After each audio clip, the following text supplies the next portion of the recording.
bugün cəmiyyətin arasında bizim çox eşitdiyimiz və bəzən bu mövzularla bağlı bu məsələlərə xahişənmi deyim, necəmi deyim, getdiyimiz ailələrdə olan o söz-söhbətlərin əsas köklərindən birinə baxın. Bəzən görürsən, bir ana öz qızın evindən köçürdür.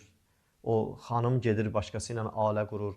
O ki, məsələn, öz qızından bəzi şeyləri tələb eləyir. Ondan istəyir ki, o getdiyi ailənin içində onu tələb eləsin. Oğlu üçün aldığı bir dənə qızın gəlib o evdə o işləri, o məsələləri tələb eləyəndə arada narahatçılıq baş verir. Aralarında böyük problemlər və söz-söhbətlər baş qaldırır.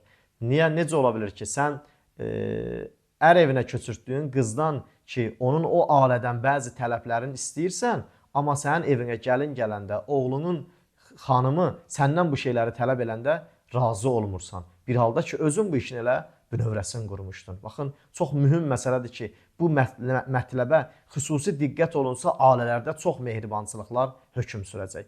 Və bugün ailələrin arasında olan bir çox narazıçılıqlar ki, mənim özümün şahid olduğum məsələləri deyirəm, əsas mətləblərdən biri bundan ibarətdir. Ana qızından elə şey istəyir ki, o getdiyi ailədən onu tələb eləsin, onu vadar eləsin ki, onu həyata keçirsinlər, o hökmləri evdə sürdürsün. Amma başqasının qızı bunun oğluna ki, ailə gəlib, bunun evinə gəlin gəlib, onun az bir hissəsini evində eləyəndə görürsən ki, narahatçılıq eləyir, məsələn, evdə böyük bir problem yaradır. Bir halda ki, sən özün də qızından bunu tələb eləmişdin. Ki, mövzumuz o deyildi, amma insafın misallarından biri ki, bu son zamanlarda ki, qarşılaşmışıq mövzularla, səbəb də bundan ibarətdir. Hər mövzuda bu cür olsun da, qardaş qardaşı ilə insaflı olsun, bacı bacısı ilə insaflı olsun, qardaş bacısı ilə, bacı qardaşı ilə, hər kəs bir-biri ilə insafla rəftar eləsin.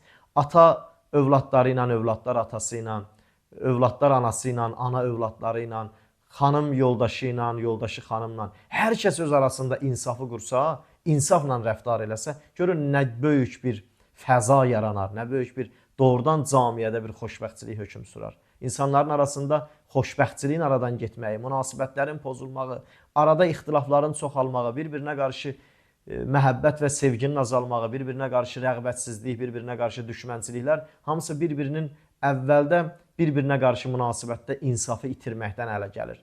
Ki, imam istəyir cəmiyyətin hüquqların bu mövzu ilə qoruya ki, insanlar arasında çalışın, insafla rəftar eləyin.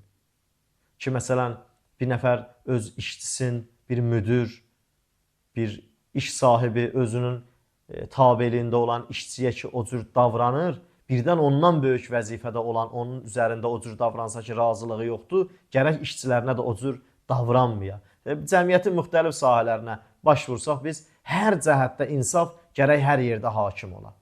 Müsəlmanların, bəşəriyyətin arasında insaf hakim olsa, aləm doğrudan gülüstana dönər, aləm doğrudan xoşbəxtçiliyin sərgiləyər. Aləmdə doğrudan insanların xoşbəxtçilikləri daha çox görsənər.